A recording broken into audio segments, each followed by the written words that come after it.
Jeanne Bayer, tu as 20 ans, tu es tatoueuse de métier et tu as plus de 283 000 abonnés TikTok et dont 13 ou 14. Alors, t'es revenu à 14 ou pas 13,9 sur Insta. Et on va en parler de pourquoi tu as autant d'abonnés justement sur TikTok. Donc comme je disais tout à l'heure, Clément, on s'est rencontrés sur le tournage d'un film et donc on discutait de fil en aiguille. Tu m'as dit ah tiens regarde, j'ai fait une interview machin. Je dis qui es-tu? Pourquoi tu as été une célébrité, une star. Pourquoi tu as été interviewé? Donc tu as commencé petit à petit à m'expliquer. Donc tu as, alors on va en parler aussi après tout à l'heure, mais à la base donc tu avais plus de 90. Donc comment tu dis du coup, toc ou rituel? Tu préfères quoi? Et n'hésite pas à te rapprocher du micro, vraiment coller la bouche au micro. Voilà, nickel, on t'entend.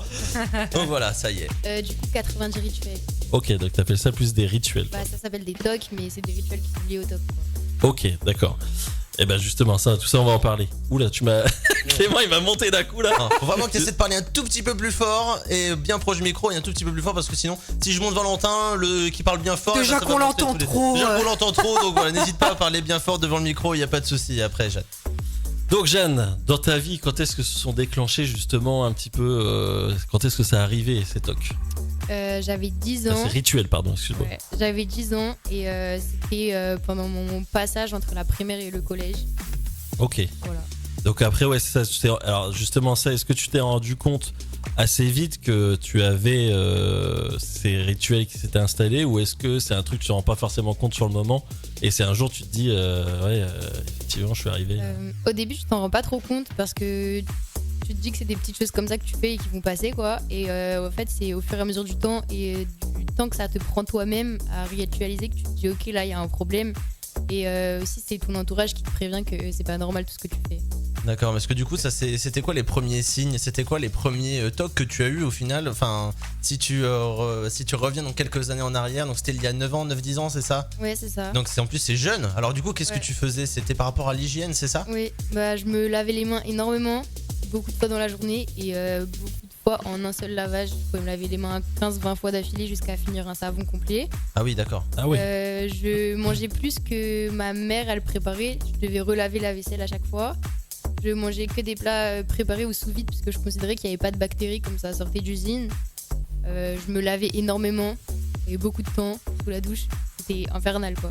D'accord. Ah oui, donc c'est lié à l'hygiène. Ouais, parce que t'expliquais qu'il y avait différents types de rituels. Oui. Donc toi, ceux que t'avais, c'était principalement lié à l'hygiène. Ouais, c'est ça. Ok. Ouais, parce que petite anecdote aussi, quand on a été attrapé sur le tournage, Jeanne à un moment donné elle me dit j'ai trop faim entre deux prises, elle me dit j'ai trop faim, je vais me chercher un truc parce que tu sais ils te laissent une petite table où t'as des trucs à manger machin. Et donc elle va chercher sa petite pompote sur tout ça.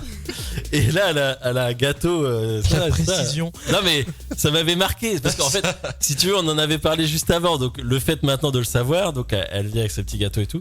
Et il y en a un qui tombe au sol, donc qui est dans un, je précise, qui est dans un sachet plastique, qui est pas tombé au sol le gâteau. Ouais. Il était déjà. Voilà. Ouais, donc il était encore sous blister. C'est ça. Et là je regarde Jeanne, je dis donc là comme il vient de tomber, tu vas pas le manger du coup. Et là tu me dis oui non là je vais pas le manger. Non, je mangerai pas. Ah, donc, tu vois, Parce que même en enlevant, tu te dis que peut-être qu'il y a des bactéries qui peuvent passer au travers du plastique. Ouais. Même je me dis, imagine, il est pas bien fermé de 1 mm et tout, c'est mort. Mais même si tu l'avais pris dans tes mains, je l'aurais pas mangé. Hein. Fallait que ça soit mes mains d'abord. Alors que pourtant, peut-être que le gâteau il a été touché par d'autres personnes avant. Ouais, mais comme tu le sais pas. Je le sais pas. D'accord. Et surtout, ils sortent d'une usine, donc je me dis, ils peuvent pas intoxiquer 20 000 personnes en même temps, quoi. Ouais, non, bah c'est sûr. Ouais, c'est toujours l'incertitude de peut-être qu'il y a quelque chose. En fait, le toc, c'est la maladie du doute, quoi. Ouais, c'est ça, c'est ce que. Ok. Et du coup, donc au collège, ça a démarré, donc voilà. Et ensuite, à quel moment tu t'es dit, il y a un truc qui va pas? À quel moment parce que du coup, ça a démarré directement avec les 6 savons par jour ou non, pas avec les 6 fois par jour, pardon, excuse-moi. C'était progressif. Ouais. Au début, tu le fais, et puis après, le lendemain, tu te dis, ok, c'est peut-être pas assez, et c'est comme ça, et ça s'enchaîne, quoi. Et c'est à partir du moment où je me suis fait hospitaliser parce que je mangeais plus du tout qu'on a compris que c'était un réel problème et pas juste des caprices d'un enfant de 10 ans, parce que j'avais 10 ans, quoi. Ouais. Le diagnostic est tombé tout de suite ou t'étais en errance un petit peu pendant quelques années? Le diagnostic il est tombé 3 ans plus tard, peut-être. Ah oui, quand même. Ouais. Ah oui, quand même. Ah oui, d'accord. Ouais, donc quand tu doutais quand même, qu'est-ce qui se passait toi en toi? Tu te disais, bah il y a quelque chose qui va pas, mais tu sais pas quoi, donc comment on se sent, surtout à l'adolescence où on se cherche, Ça a dû être un peu compliqué peut-être. Ouais, bah en fait j'ai cherché sur internet et j'ai trouvé pas mes réponses parce qu'il y a personne qui en parle. Parce que c'est assez une maladie taboue liée aux rituels qui sont complètement insensés qu'on fait. Et il y a quand même des petits signaux qui m'ont fait dire que c'était sûrement des tocs. Et à partir de là, avec mes parents, on a cherché des thérapeutes, quoi. D'accord. Et du coup, comment comment la prise en charge s'est faite? C'est-à-dire comment une fois que entre guillemets, toi et tes parents ont compris qu'il y avait quelque chose, voilà, où il fallait du coup voir un médecin. Comment t'as tout de suite été, t'as tout de suite trouvé quelqu'un à qui en parler, quelqu'un de confiance, quelqu'un dans la médecine française qui a pu t'accompagner? Non, j'ai fait, je sais pas, peut-être plus d'une vingtaine de psychiatres et psychologues confondus avant de trouver le bon, parce qu'il y a plein de psychologues, mais personne n'y s'y connaît réellement dans le sujet, quoi. C'est basé à base de ouais, mais fais un effort, ça ira mieux après, tu verras, tu risques rien. Bah merci, mais c'est pas suffisant, quoi. D'accord, ouais. Donc ça veut dire que tu te sentais pas véritablement comprise? Non. D'accord. Valentin? Oui, bah tu me disais aussi que tu avais été dans une clinique à Lyon, c'est ça? Ouais, c'est ça. Donc qui était spécialisée pour soigner, enfin en tout cas aider les Aider tocs les ou les tocs, rituels.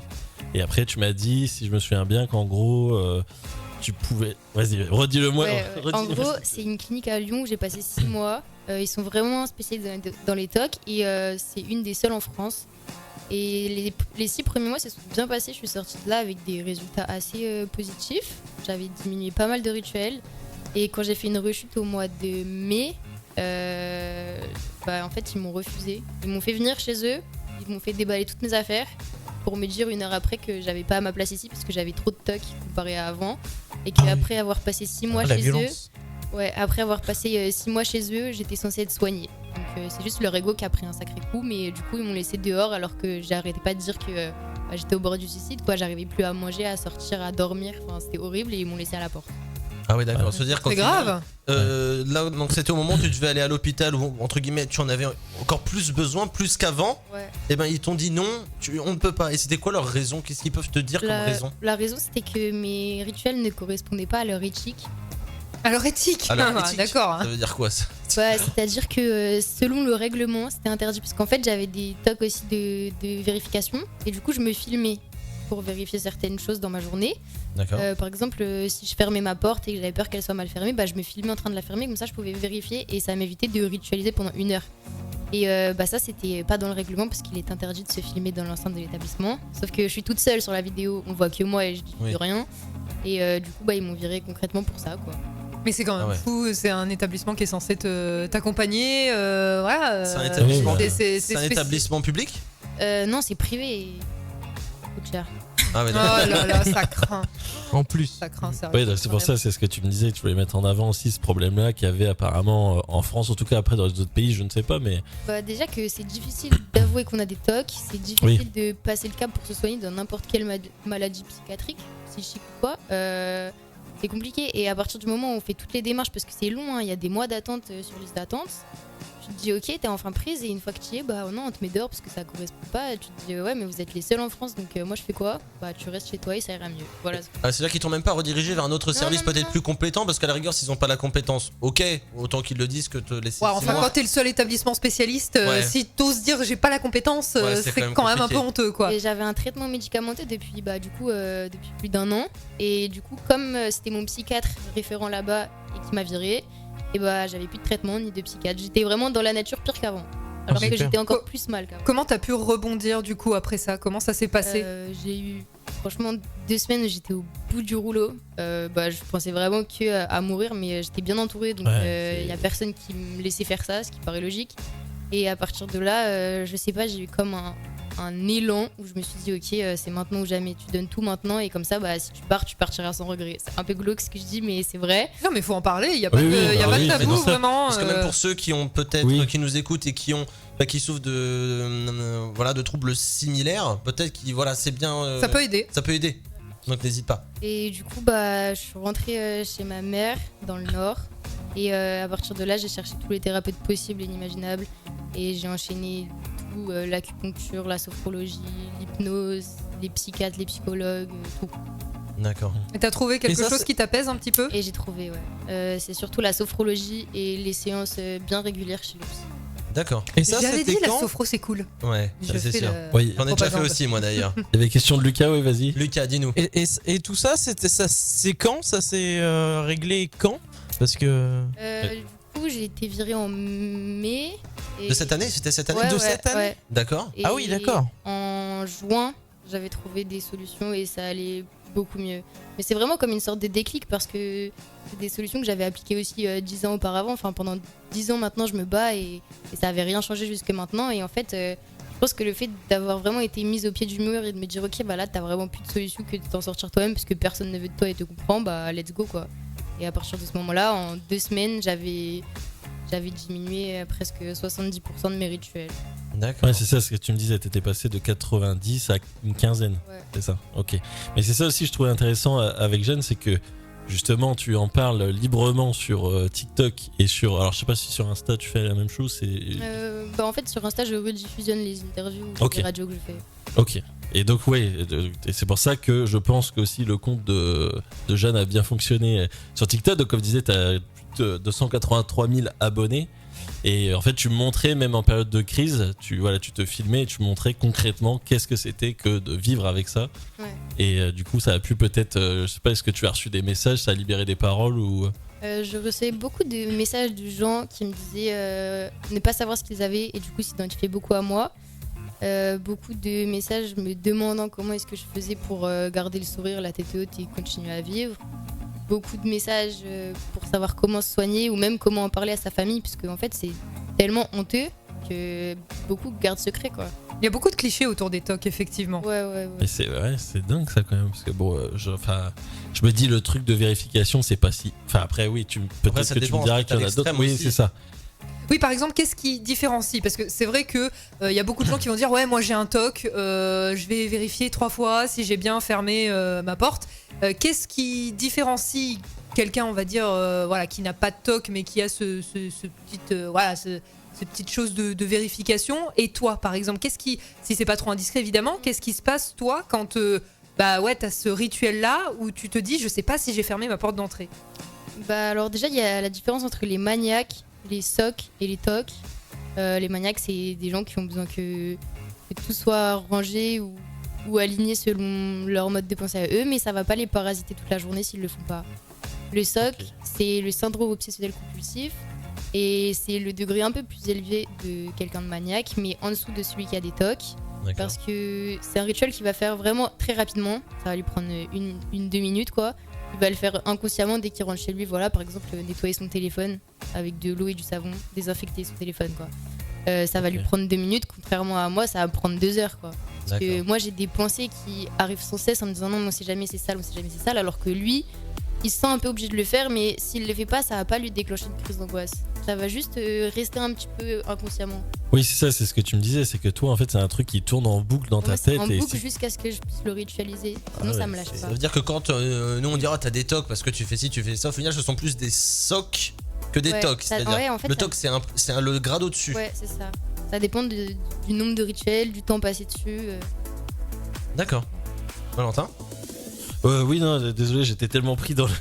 Non, mais c'est sûr. Et donc oui, tu disais aussi sur tes TikTok, t'expliquais aussi un peu comment ça se passe justement dans la vie privée, justement d'avoir des amis, des petits copains, etc. C'est compliqué quand tu vis avec ça au quotidien. Comment t'as réussi à...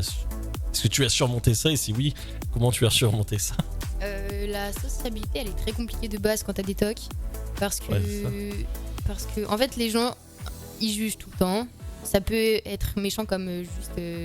dans tous les cas, on se fait juger, quoi. Donc voilà. Après, il n'y a pas forcément de jugement porté derrière, mais le regard est quand même là. Et du coup, il faut être serein face à ça, et il faut aussi être serein face à ces rituels, de ne pas en avoir honte nous-mêmes quand on les fait. Sinon, on sait que c'est mort à l'extérieur. Et ensuite, c'est quand même très compliqué de rencontrer des nouvelles personnes quand tu peux pas sortir de chez toi parce que tu as peur de toucher une poignée. Quand tu peux pas sortir boire un verre parce que tu peux pas boire dans un verre que t'as pas relavé toi-même. Quand tu peux pas te faire inviter au restaurant parce que tu peux pas manger à l'extérieur. Quand tu peux pas aller dans des endroits où il y a du monde parce qu'il y a du monde tout simplement, et que s'il y a du monde ça signifie avoir plein de bactéries dans l'air. Enfin, c'est un calvaire en fait. Alors du coup ça veut dire que la première fois qu'on s'est vu sur le tournage t'as fait un effort de malade. Ouais. Parce que Moi, pour être honnête, je te coupe, mais quand justement, c'est ce que je disais, avant que tu m'annonces ce que tu avais, je me dis, mais jamais j'aurais pensé ça. Parce Genre, que ça se voit pas, on essaie de le cacher. Tout le monde essaie de cacher ses tocs. Ouais, d'accord, mais bon, quand tu me disais que t'en avais vraiment beaucoup et que justement ça tournait dans ta tête et tout, ce qu'on a quand même passé. Pour expliquer, on a parlé de ça à peu près au midi, après-midi, Ouais. et on avait passé depuis la matinée 8-9 heures parce qu'on avait, en fait, on était dans la même scène tous les deux, on était dehors sous la flotte. En plus, toi t'étais malade, on était dehors sous la flotte, tout ça. On a passé quand même la journée ensemble, et c'est seulement le midi, l'après-midi que t'as commencé à m'en parler. Et genre, si tu m'en parles pas, jamais je peux deviner quoi. Ouais, bah déjà, le midi, j'ai pas mangé. Mais j'ai prétexté que j'avais pas faim. Mais en Oui, réalité, voilà. j'avais la dalle. Hein. Sois bien d'accord, j'avais très très faim, juste pour pas manger à cause des tocs. Ok, ah oui, donc c'était vraiment lié à ça. Oui, Ouais, ok. ouais. Après, ça me dérangeait pas trop parce que c'était pas. C'était une scène où il fallait se laver les mains, j'aurais galéré parce que moi je peux pas me les laver qu'une fois quoi. Je les lave plusieurs fois et tout, donc là. Encore j'aurais pas pu aujourd'hui, le faire. ça, tu Ouais, dis, ouais. ouais. Alors que là, la scène qu'on a tournée, franchement, ça me posait pas de problème par rapport au toc. Juste, je te dis, l'alimentation, le repas, tout ça, c'est pas possible. D'accord. Il y a trop de monde, c'est pas possible, mais on n'était pas trop nombreux, donc ça allait. Il y a Sévénis qui nous a posé une question, elle s'est effacée depuis. Ah, mince. Est-ce que c'est quelque chose qui peut rester toute la vie, les tocs? Enfin, comment ça se passe? C'est quelque chose Est-ce que qui ça peut- passe avec le temps? Est-ce que ça passe avec le temps? Voilà. Ou est-ce que c'est toute la vie et après il faut. Il y a beaucoup de thérapeutes qui disent que les tocs, ça s'atténue, mais ça s'efface jamais. Parce que, en fait, ça dépend la durée qu'on a eu avec eux. Parce que quand je dis avec eux, c'est vraiment l'impression que ça donne de vivre avec quelqu'un d'autre dans sa tête, quoi. Sans parler de schizophrénie, hein. C'est Mhm. vraiment juste des pensées, en fait. Mhm. On n'entend rien. Et il y en a beaucoup qui disent que ça reste à vie si ça fait très longtemps. Et plus tu mets du temps à te soigner des tocs, plus ça va être très long. Il s'ancre un petit peu, Ouais, ouais. c'est ça. Et du coup, c'est une vraie galère. Mais après, je dirais que rien n'est impossible. Mais personnellement, je pense que ouais, je vivrai avec des tocs toute ma vie. À partir du moment où j'arrive à les gérer, à les diminuer, c'est vivable, quoi. D'accord. Est-ce qu'il se transforme pas un peu en phobie à un moment aussi? Parce que c'est en fait énormément de phobies qui se manifestent par ces rituels. Donc est-ce que avec le temps ça se transforme pas un petit peu en phobie Bah en fait, je sais pas si c'est dans ce sens-là ou plutôt l'inverse. Enfin, personnellement, pour mon cas, c'est une phobie qui a créé les tocs. C'est-à-dire que j'ai D'accord. la phobie de vomir, donc je suis hémétophobe. Et à partir Hémétophobe, de ce oui. moment-là, quand je suis tombée malade, je me suis dit ok, je veux plus jamais que ça m'arrive. Et donc Ça te j'ai- conditionne et du Ouais. coup Et t'as j'ai peur et tu fais développé tout pour, énormément de rituels par rapport à tout ça. D'accord. Est-ce que tu as réussi quand même à mettre en place des outils quand tu sens qu'il y a un nouveau, alors je sais pas si tu as eu des nouvelles choses, des nouveaux rituels qui se sont installés, que des fois tu es un petit peu surprise avec le temps, est-ce que tu arrives à les anticiper? Est-ce que tu arrives à mettre en place des choses pour les atténuer, pour éviter que ça parte un petit peu dans l'extrême actuellement? En fait, ça arrive assez inconsciemment parce qu'en fait, j'en ai quand même encore beaucoup. Et donc, je vais le faire pendant 2-3 jours. Et là, je vais me dire, ah, mais c'est bizarre, il était pas là avant celui-là. Et donc, à partir de ce moment-là, je me pose. Vraiment, je me pose face à moi-même dans le miroir. Et je me dis, ok, celui-là, il était pas là avant. Et jusqu'à présent, il t'a jamais dérangé. Donc, essaie de pas le faire. Et à chaque fois, bah, je me dis, non, il sert à rien, le fais pas. En vérité, aucun rituel ne sert à quelque chose. Hein. C'est vraiment de la peur irrationnelle. Mais ça rassure quoi. Et à chaque Et fois ça je me dis rassure. non, fais pas le nouveau. D'accord. Ok. Et puis donc tu as créé ton compte TikTok, je crois que c'était en 2021. Ouais, c'est ça. C'est ça. Donc pendant une vague de confinement, je crois, non? Non, même pas, Non. c'était pendant ma première hospitalisation. Exactement, donc parce que j'ai un petit peu parcouru ton TikTok et puis donc c'est vrai que donc, tu disais bon voilà je fais mon premier TikTok, je ne sais pas pourquoi je le fais, mais je le fais, voilà, juste j'ai envie de vous parler. Comment ça s'est voilà comment t'as eu envie de créer ton compte TikTok et pourquoi en fait? Parce que tu voulais peut-être extérioriser, tu voulais peut-être en parler, Ouais. tu pensais que ça allait t'aider et puis Bah alors déjà c'était ma première hospitalisation donc c'était très dur. Ensuite j'étais dans pareil une clinique.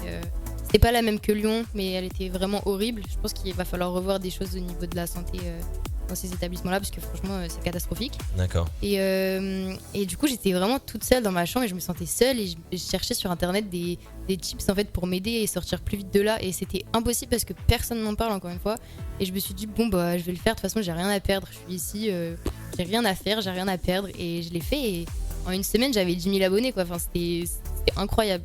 Ça montre qu'il y a un besoin, en fait. Oui, voilà, Il y a c'est ça des que gens c'est- qui attendent d'avoir une représentante, un représentant. Et et qui ont envie de se reconnaître en quelqu'un. Bah oui, Ça carrément. montre ça. Et puis ensuite sur ton TikTok, donc tu as parlé de TOC, comme le disait Valentin aussi au début de cette interview aussi, tu montrais un petit peu comment ça pouvait se manifester. Mais après tu ne fais pas que ça aussi sur ton TikTok. Tu es une TikTokeuse, un peu une influenceuse, tu as des petits contrats, etc. Bientôt les placements de produits. Et puis du coup j'ai l'impression que tu parles peut-être un petit peu de moins en moins de tes TOC ces derniers mois, donc c'est peut-être que ça va aussi un petit peu mieux. Ouais, j'en parle de moins en moins parce que ça va mieux, mais il y a parfois où, par exemple, quand j'ai des rechutes, des baisses de morale ou quoi, sur Instagram, j'en parle tout le temps en story parce que je sais que la plupart des gens me suivent pour ça et je veux pas qu'ils se sentent délaissés de ça, mais je veux D'accord. aussi pouvoir montrer qu'il y a moyen de s'en sortir parce que Oui. ils m'ont connu, j'étais au fond du gouffre et aujourd'hui, j'arrive à remonter la pente, quoi. C'est un Mais- message d'espoir aussi, je Ouais, suppose, c'est ça. c'est de montrer aussi que ça fait partie de ta vie, mais pas que. Tu es aussi une autre personne qui a pas que des tocs, et voilà, donc c'est ça aussi que tu as voulu montrer Ouais, sur. d'ailleurs, quand on regarde sur internet, si on écrit Jeanne Toc, on voit que moi, quoi. Alors que Jeanne Bayard, c'est un peu plus compliqué, donc je suis vraiment représentée comme ah, mais c'est toi, t'as des tocs? Ouais, Ah oui. quoi que sur YouTube, j'ai tapé Jeanne Bayard et je t'ai trouvé aussi. Hein. Ah, mauvaise langue alors. Donc voilà, vous avez peut-être une dernière petite question à poser à Jeanne également. Oui, pour Sévénis toujours, ça devait être épuisant mentalement. Est-ce qu'il y a des choses qui sont mises en place scolairement, telles que des PAI, donc des aides pour les personnes ayant différentes pathologies? En tout cas, bon courage. Ça dépend les établissements scolaires, si t'as de la chance ou pas. Au collège, personne m'a pris en compte. D'accord. C'est-à-dire que je me suis fait harceler pendant 2 ans et j'ai été déscolarisée Ah, pendant super. quelques mois à la fin parce Ouais, que t'as c'était quand même, insoutenable. ouais. Et donc là-bas, tout le monde s'en foutait. Après, quand je suis allée dans un lycée, j'ai changé. Je suis allée dans un lycée privé et la dernière année, donc j'ai parlé de mes tocs parce qu'avant j'en avais pas parlé. Ils ont mis beaucoup de choses en place.